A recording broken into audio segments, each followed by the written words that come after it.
Agradeço mais uma vez ao professor Arlindo pela brilhante aula, pela forma clara e didática que apresentou suas ideias, e se restringindo ao tema proposto pelo programa de pós-graduação.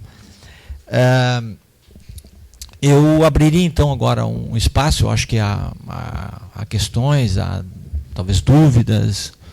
Eu abriria o espaço agora de uma meia hora para que possam ser feitas alguns questionamentos, algumas perguntas ao professor Arlindo. Eu só peço que, ao fazê-las, vocês se identifiquem.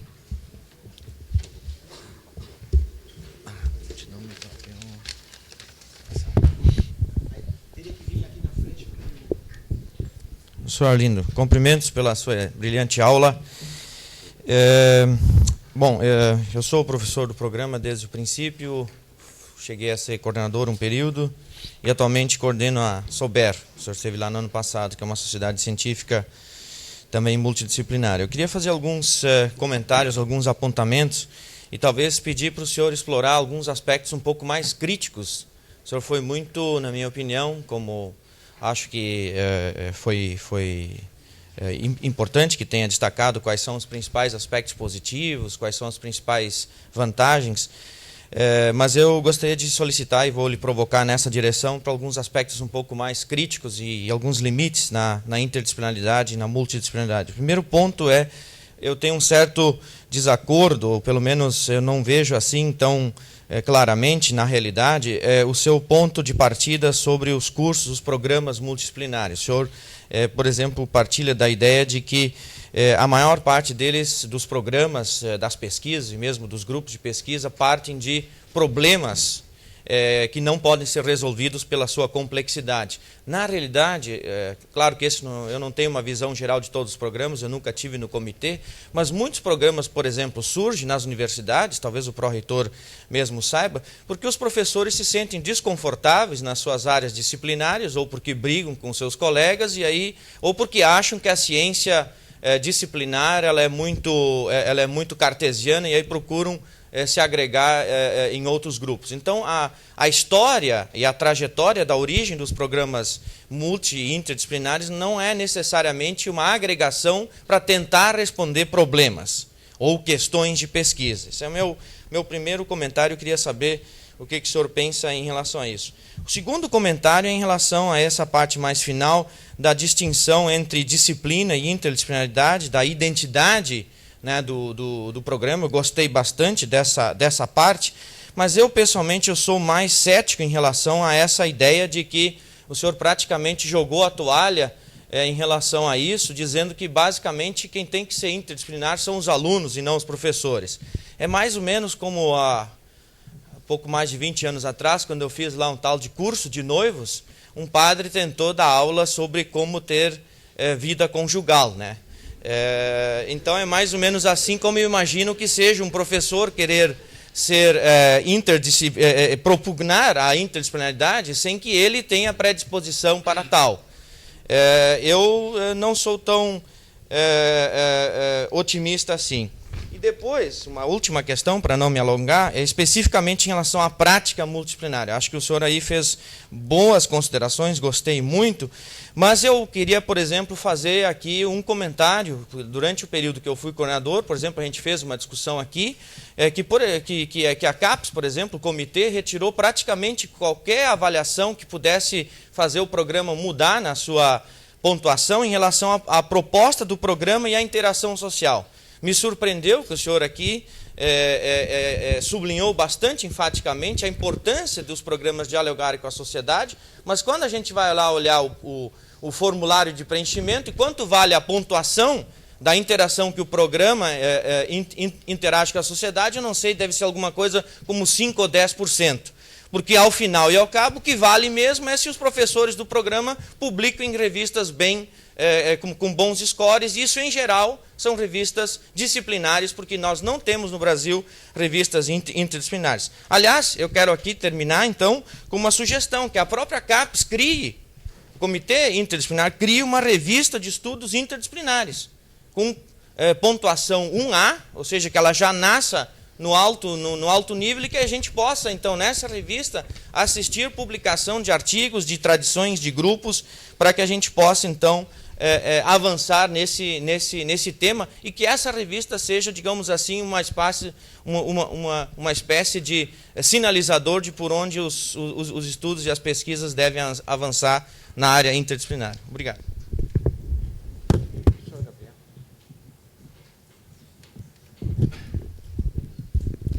Bom dia a todos, sou a professora Gabriela, aqui do PGDR. Gostaria de parabenizar muito a aula e bem como a escolha do PGDR por esse tema. E queria colocar que esse tema ele nasce de algumas inquietações no ano passado, quando a área interdisciplinar começa a ser reformulada, e dentro das 4 câmaras que existiam, uma delas, a agrária e de ciências ambientais, ela é partida e transformada numa nova área. Isso leva, então, o PGDR a se debruçar sobre esse tema, e essa palestra vem, então, a tentar trazer informações nesse sentido, para que a gente possa avançar nessa discussão, porque, teoricamente, nos próximos momentos, a gente vai ter que optar pela área agrária, ciências ambientais ou ciências sociais aplicadas. Então, eu trago esse histórico e essas inquietações para que sejam debatidas, então, a partir desse momento. Militos. Carlos Militos, PGDR. Bom, muito do que eu falaria, o professor Sérgio já falou, mas o senhor, agradeço inicialmente a sua apresentação, né, são questões sobre as quais a gente já vem se debruçando há algum tempo, sem necessariamente ter chegado a muitos resultados conclusivos, né, mas o senhor colocou muito da especificidade do nosso trabalho, né, dos tempos, dos processos, das pessoas, da necessidade de uma cultura disciplinar. E, no final, a lâmina anterior a essa, o senhor coloca formas de medir o que seria o avanço da ciência e tecnologia, né? Por outro lado, enfatizando o que o professor Sérgio disse, os nossos critérios de avaliação parece que não evoluíram na mesma velocidade ou intensidade, ou, do meu ver, do ponto de vista, né, do nosso programa interdisciplinar, tanto na CAPES, tanto quanto avançaram nos programas ou nas pessoas, no seu comportamento. Então, eu me sinto muito desconfortável com os critérios de avaliação, né? O professor Gelsoni já não me aguenta mais ouvir falar nisso, o senhor já deve ter ouvido isso centenas de vezes também, a tal da cientometria, né? Alguns dos aspectos que o professor Sérgio falou, e coisas que eu acho, mesmo no campo disciplinar, são absurdas, né? Não tem uma revista brasileira em economia. O bom é publicar no exterior. Se eu me dedicar ao estudo da economia do Rio Grande do Sul ou do Brasil, dificilmente eu vou conseguir publicar em Yale, ou Harvard, ou etc., né? Dada a especificidade do meu tema. Então, naturalmente, já sou um pesquisador de segunda qualidade, pelos critérios. Então, quando é que vai mudar isso? Com que velocidade isso vai mudar? Ou está mudando, né? Eu sei que está mudando, mas... E ainda a questão, assim, como é que se mede... Os nossos pares nos medem por esses critérios que falamos, mas... E fazendo uma caricatura, né, de produzir em quantidade, talvez em qualidade, mas também em quantidade. E qual é a relevância social do que está se produzindo? Né? O que o senhor chama ali de avanços, né, em relação ao homem, natureza, ambiente, eu sou medido pelos critérios que os meus pares estabelecem. Pares entre aspas aqui, eu não me sinto muito par, às vezes, de algumas pessoas. Né? Às vezes é ímpar, né, para mim, pelo menos. Então, me parece que a CAPES está avançando muito mais lentamente nessa mudança de critérios do que os programas e as necessidades estão, para mim, pelo menos, estão mostrando. O senhor é uma voz importante, ocupa um espaço importante dentro da CAPES. Eu gostaria de saber a sua opinião sobre qual é a perspectiva de que isso melhore ou mude num prazo razoável. Obrigado. Professor, 2 minutos para responder isso. Perguntas ótimas, né? Vamos lá. Primeiramente, tem algumas coisas que eu coloco na minha fala e caracterizam-se a proatividade, ou seja, pensando no mais positivo. né, de que maneira avançar. Não resta a menor dúvida que nós temos programas que surgiram com base em todos os fatores que você apresentou, Schneider. Ou seja, brigas entre grupos, né? E, então aí um grupo discendiu e a partir daí se juntou com outro para criar um programa e etc. e tal. Só que, veja, eu gostaria de falar sobre como devemos criar os programas e não como não devemos criar.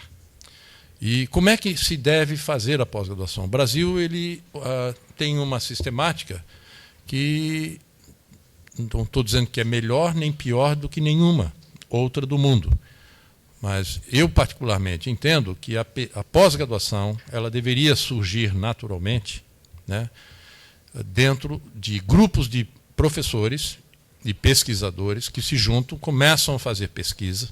A pesquisa se torna de relevância, o grupo começa a se tornar conhecido, e a partir daí, agora nós precisamos formar recursos humanos para isso. E aí nós criamos uma pós-graduação.